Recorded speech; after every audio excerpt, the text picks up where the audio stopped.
On se rend de nouveau chez un aiguillonaute aujourd'hui, Arnaud Laroche, qui, l'heure de la retraite étant venue, a quitté la région parisienne pour venir s'installer en Bretagne.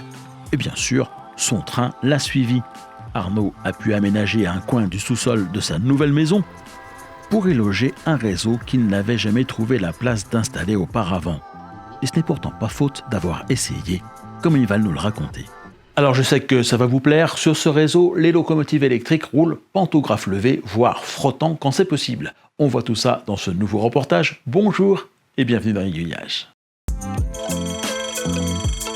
Son réseau, Arnaud l'a conçu pour d'abord et avant tout se faire plaisir en regardant rouler ses trains.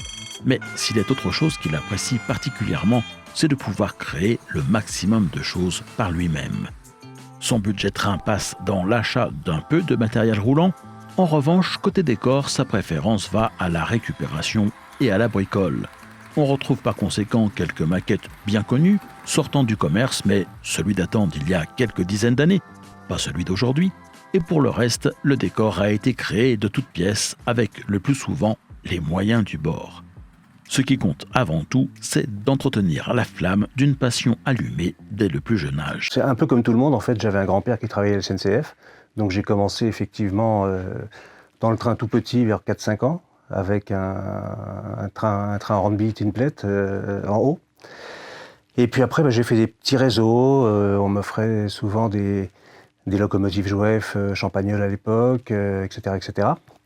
Et puis petit à petit, j'ai fait un peu plus grand réseau. À tel point qu'un jour, j'ai fait un réseau dans la chambre de mon fils et que je me suis fait sortir parce qu'il ne pouvait plus aller se coucher. Voilà, donc très, très, très embêtant. Alors après, j'ai tout rangé pour des raisons professionnelles, j'ai tout rangé dans des boîtes. Et puis en arrivant ici en Bretagne, il y a 3 ans pour la retraite, j'ai commencé le petit réseau qu'on voit là.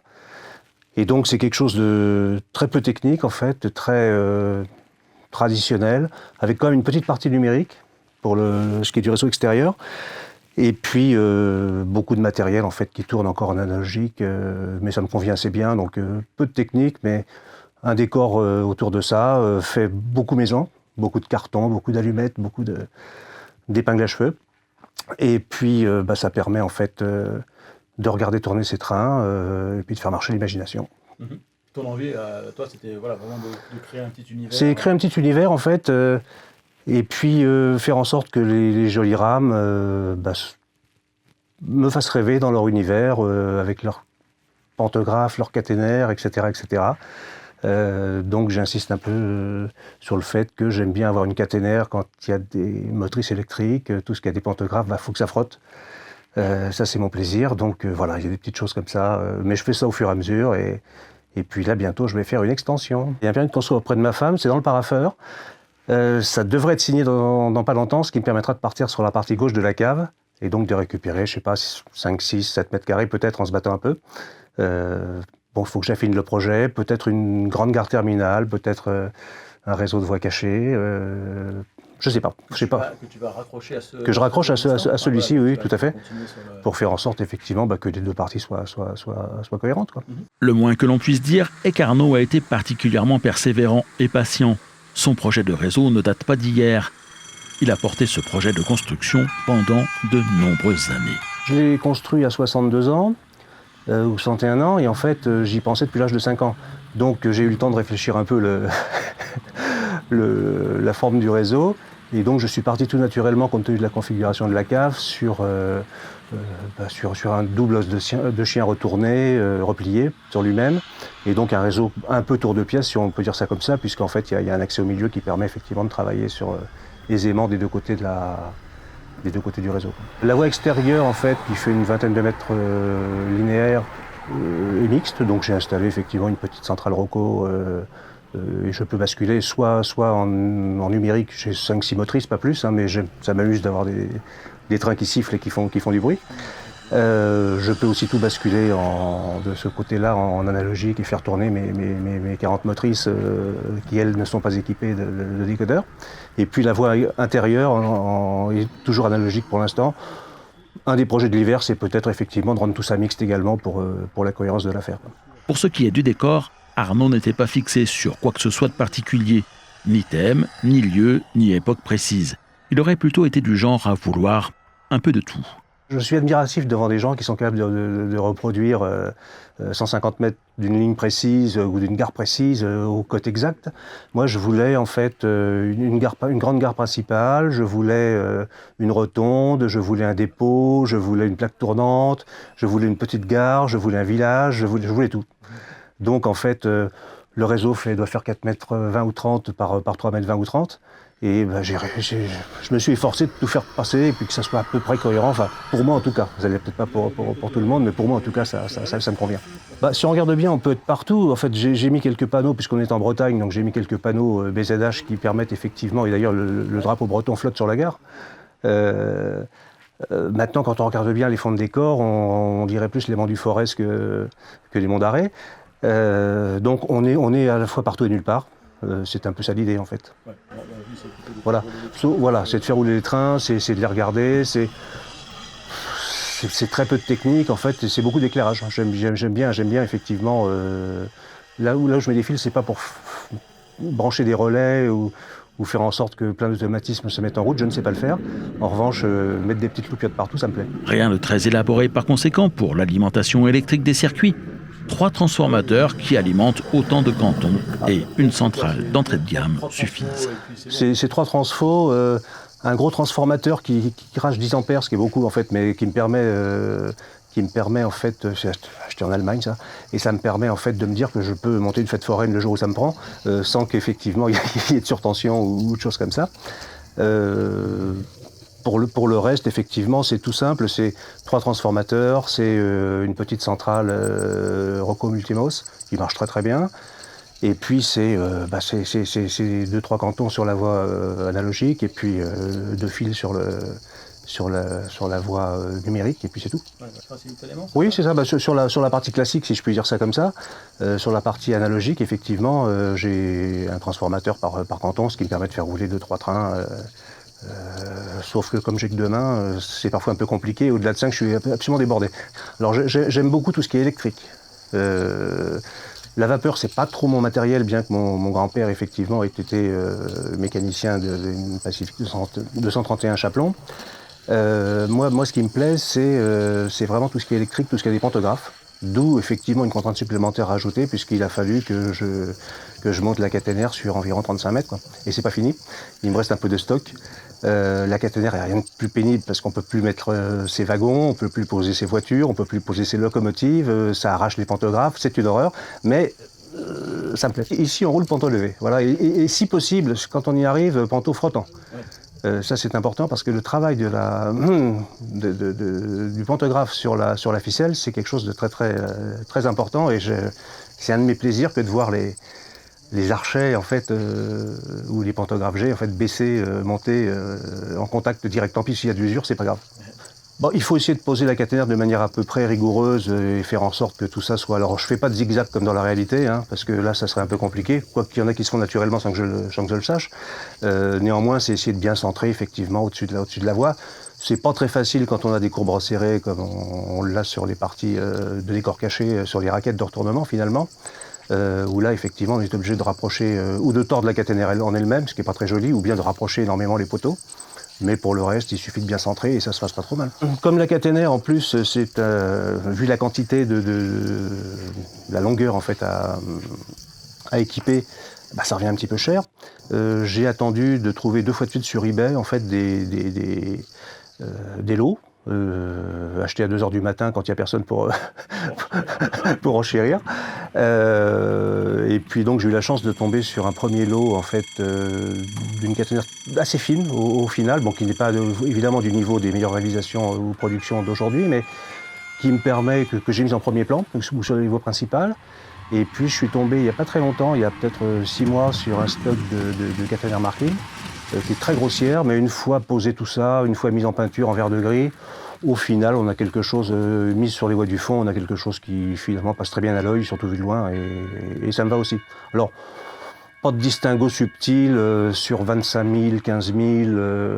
Je n'hésite pas à faire rouler une 2D2 ou une C7100 sous 25 000 volts. Tant pis, c'est fait. Au diable les principes. Ce qui compte, c'est l'évocation. Et c'est pour ça que j'ai fait un petit bout de caténaire midi, parce que je trouve ça joli, et que je me suis dit que finalement, fabriquer un peu de caténaire midi avec des vieux rails Jouef réformés, tordus sur une boîte de petits pois extra fins, ça permettait effectivement de faire quelque chose qui me va bien. Ça a été mis en peinture, j'ai mis un nid de cigogne dessus, et puis j'ai fait une petite sous-station maison avec des éléments aussi disparates que des épingles à cheveux, du fil de fer, des chevilles pour accrocher les tableaux ou les clous, un vieux bouton de lave-vaisselle, des vieux bogies de chez Lima un peu fatigués. Le tout peint, ça rend pas si mal que ça au final et ça me plaît. J'aime bien les belles choses du commerce, on fait des choses magnifiques, mais de là à les acheter, il se passe effectivement, il y a une distance que je ne franchis pas, ou peu souvent, et donc j'aime bien bricoler, cartonner, découper, prendre des allumettes, peindre tout ça.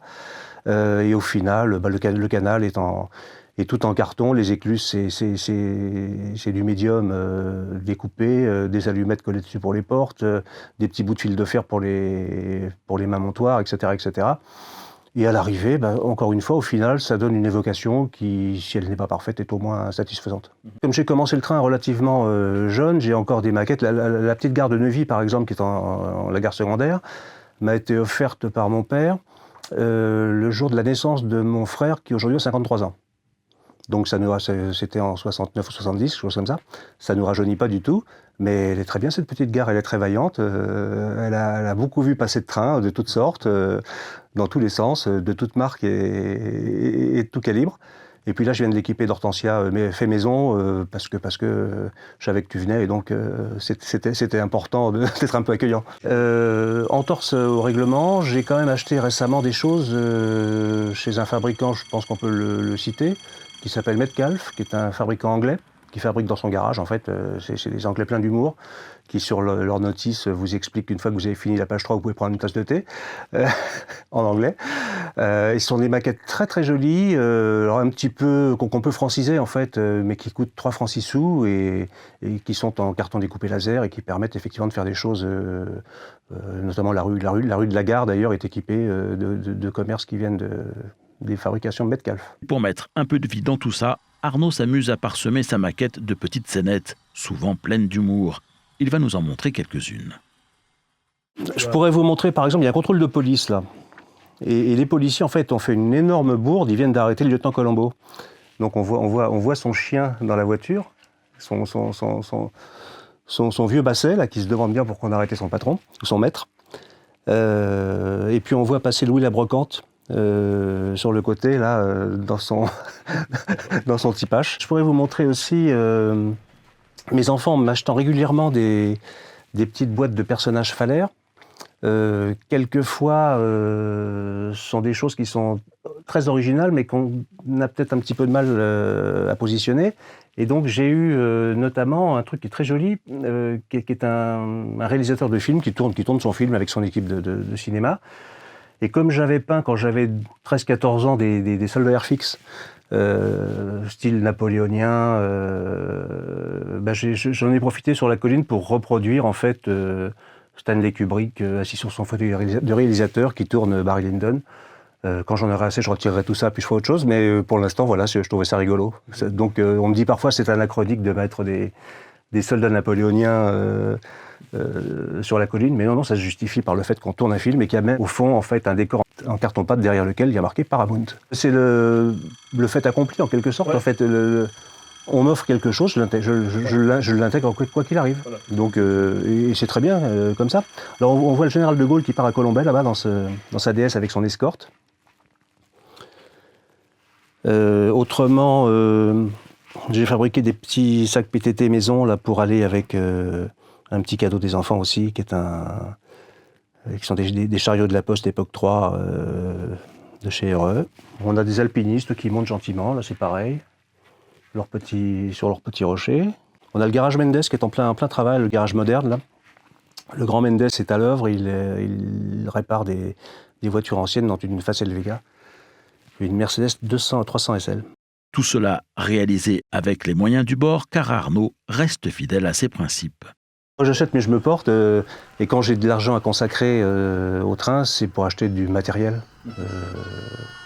du matériel qui s'améliore de jour en jour. Pas des choses trop compliquées parce que j'avoue que perdre des petits morceaux sur le bord de la voie, c'est pas très agréable. Donc maintenant, il y a quelques fabricants qui sortent des modèles qui sont détaillés juste comme il faut, qui fonctionnent extrêmement bien et je suis content avec ça. J'ai acheté récemment le AD Jouef Loisir, qui est très très bien. J'ai acheté récemment la 72 000 Jouef Loisir, qui est très très bien. Et j'avais acheté en période de solde deux locomotives RE CC 7100, l'une sonorisée, l'autre seulement numérisée. Et là, on a encore, chez RE Access, on a effectivement une gamme qui j'espère, se développera, qui permet d'accéder pour quasiment moitié prix à quelque chose d'extrêmement bien détaillé déjà et qui est, à mon avis, largement suffisant, sauf à vouloir faire du diorama ou de la vitrine, auquel cas on peut effectivement demander plus, mais c'est déjà bien suffisant. Ouais. Même chose, la voie est évidemment en code 100 pour que tout roule.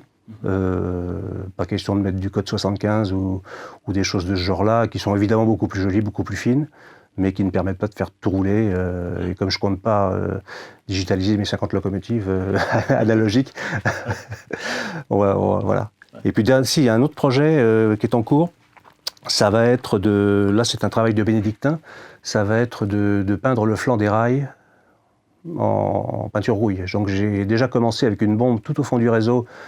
Ça me satisfait relativement moyennement et la bombe est trop puissante de toute façon, donc je pense qu'on va attaquer au pinceau ou à l'aérographe et puis améliorer tout ça. Parce qu'il y a une chose que j'aime bien aussi, c'est prendre des photos en très gros plan ou des petites vidéos en très très gros plan pour qu'on voit, pour qu'on regarde. Parce que très souvent les modélistes oublient une chose, c'est de regarder et d'admirer en fait tous les détails qu'on ne voit jamais quand on sort la locomotive ou le wagon de sa boîte ou la voiture de sa boîte et qui pourtant sont extraordinaires quand on prend le temps de grossir un peu, de faire un gros plan.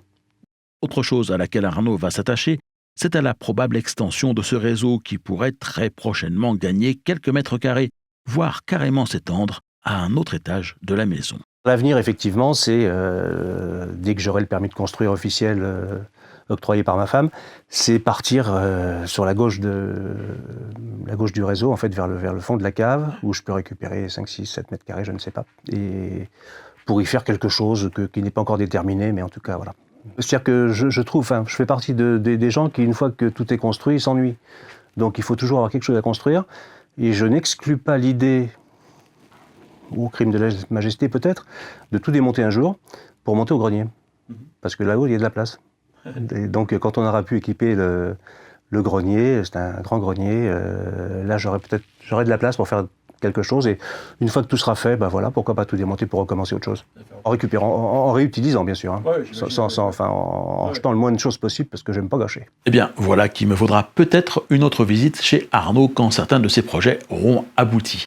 En attendant, le temps est venu des expositions de fin d'année. La semaine prochaine, je vous proposerai par conséquent un premier compte-rendu de Rail Expo qui se tiendra ce week-end. Je profite de l'occasion pour vous signaler que si vous voulez faire quelques courses dans la boutique d'aiguillage en vue des fêtes de Noël, vous pouvez passer vos commandes dans l'Aiguillot Shop à l'adresse www.aiguillage.eu à la rubrique Aiguillot Shop. Je me ferai un plaisir de vous les livrer en main propre le week-end prochain à Rail Expo. Vous trouverez dans la boutique du site d'aiguillage mon guide du tourisme et des loisirs ferroviaires, mais aussi des mugs, des portes-étiquettes et encore des stylos. Tous les bénéfices réalisés sont intégralement réinvestis dans la production des reportages que vous retrouvez chaque semaine le lundi sur cette chaîne et sur la chaîne Aiguillage le jeudi. Merci pour votre soutien.